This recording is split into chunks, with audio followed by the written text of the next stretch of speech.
Réaliser une coupe complète sur AutoCAD. Bonjour et bienvenue dans ce nouveau tutoriel. Donc aujourd'hui dans ce cours, on va voir comment on réalise une coupe concrètement et restez bien jusqu'à la fin parce que je vais vous donner un lien pour télécharger vos outils et arriver à un bon résultat.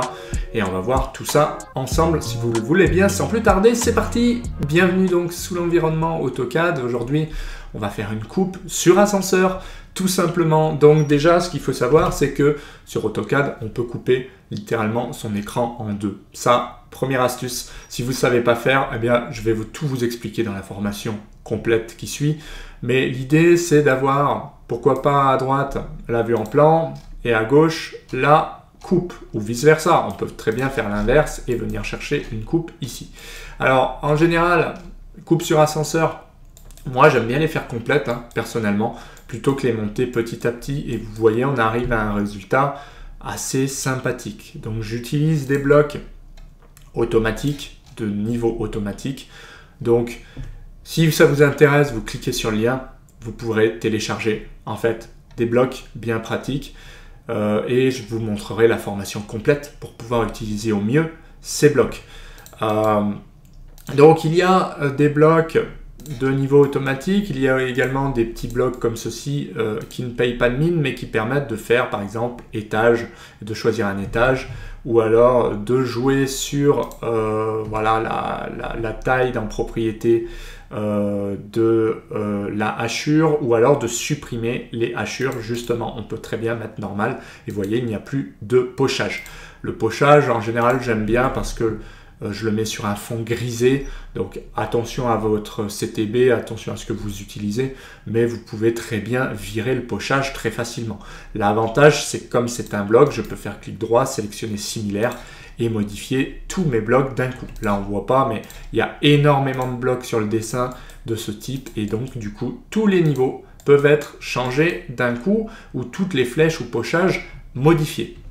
Il y a également des coupes automatiques, enfin des repérages de coupe. Par exemple, je peux très bien l'appeler coupe A ou double-cliquer et mettre ce que je veux. Et ici, quand je vais faire MET, eh bien, Regen, pardon, il devrait se mettre à jour automatiquement. Sauf que, en fait, lui, il prend déjà l'information quelque part. J'avais pas pensé à ça. Donc là, il faudra que j'aille changer moi la coupe à cet endroit-là. Je l'appelle coupe A pour que quand je revienne sur ma coupe, eh bien, ça se mette à jour instantanément.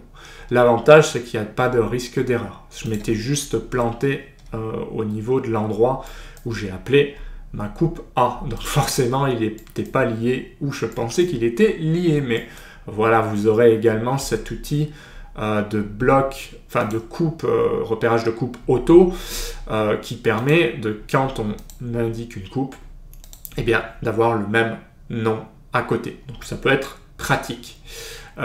Et surtout le bloc de niveau automatique qui demain vous permettra d'indiquer comme ceci plusieurs niveaux. Donc ça rame un petit peu parce que mon fichier est très lourd, mais on voit que, vous voyez, j'ai indiqué des niveaux automatiquement. Donc ça, je vous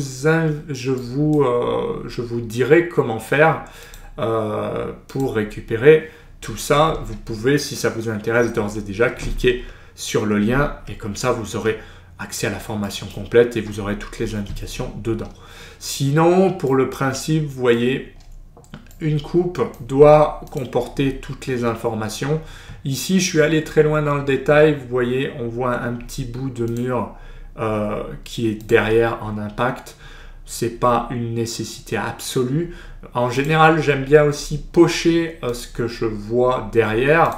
Ici, en l'occurrence, on voit que ce qui est poché, c'est le bout de mur en blanc. C'est ce qu'on va voir de là à là. Et donc, le pochage permet de voir cette emprise donc, de mur. Donc ça, c'est assez intéressant. Aussi, on a indiqué là la hauteur directement de 2,24. Ça correspond à cette ouverture. Donc, il y a une porte ici de part et d'autre, ici et ici, puisqu'il y a une différence de niveau. Donc ça, c'est assez intéressant pour faire la coupe. On s'appuiera donc au niveau de la formation complète sur ce plan, histoire d'avoir une base de travail. Et à partir de là, on va s'amuser à recréer, je dirais, la coupe directement sur ascenseur, du moins une petite partie, puisque vous l'aurez compris, le reste, ça reste un gros copier-coller. Hein. Une fois qu'on a fait un étage et qu'on a compris le principe, on peut faire tout le reste très très facilement.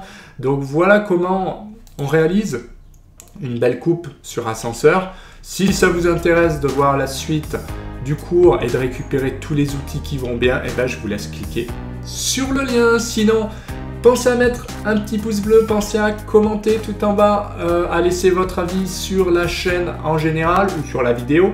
Et attention, important, pensez à vous abonner à la chaîne, et oui, et activer la petite clochette des notifications. Ça, c'est pour ne rien louper. Et moi, je vous dis à bientôt pour d'autres vidéos. Allez, bye!